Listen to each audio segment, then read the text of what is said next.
นี่ไว้น่ะบานตองขอดค่ะตองชั่วค่ะนี่น้อยลำปังนี่คือที่จะได้เราขอดค่ะ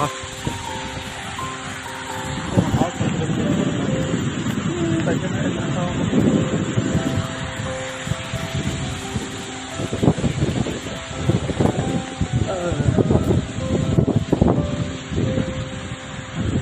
thành trên xuân khi thon nuông bé mày khi tâm ạ được không đó kiểu lên đấy cả cái có thực sinh tụi nó mong tôm lâu khi khi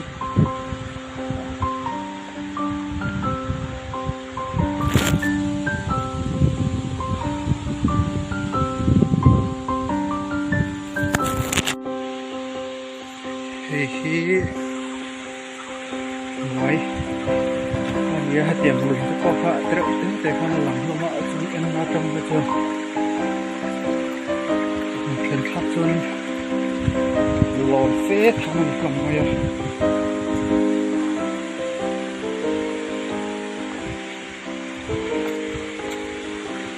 râm cල් ngày vắt lầu tan xuân nên khiến khắp có thiệt tắc từ này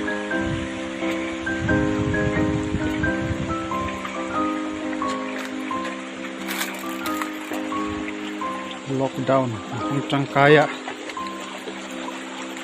lockdown lain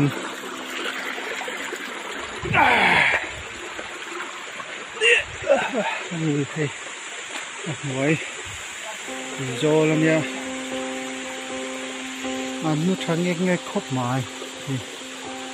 sàn po sang ta kêu buộc nuông đâu ẩm bốc ạ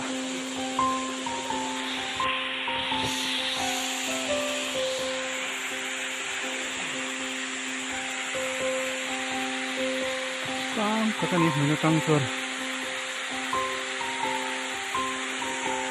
có một tí chua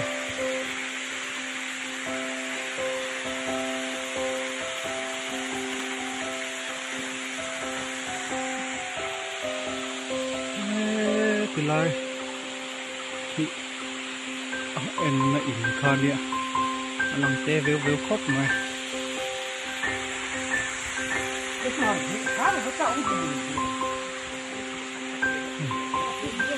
cái trong lồng kẹt tê ang lang hay lon phê tham anh lo mà mình khen phật rồi anh là khi là về véo nè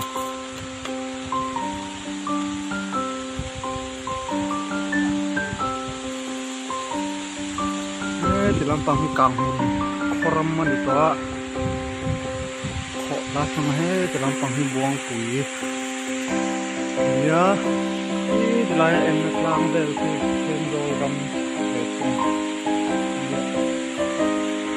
con tầm về khóc này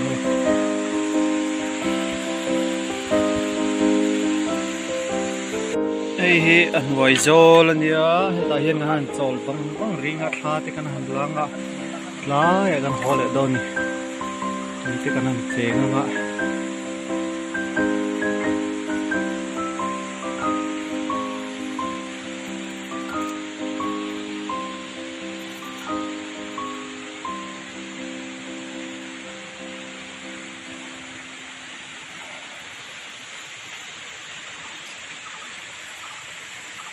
mình khen thang này con luồng tóc ổng cho nên picnic nan qua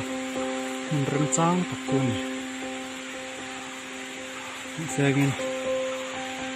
râm câu ngái lầu tan lệ mình chưa đã nấu bóng tan khen thang này nào lo con khám câu chữ thang chật chật nè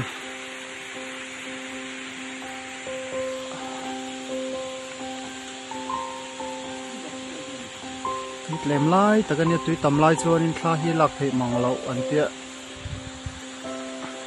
tụi hồ xi lê mà tầm thấy được tụi khi thằng nuông bèn bèn lên mày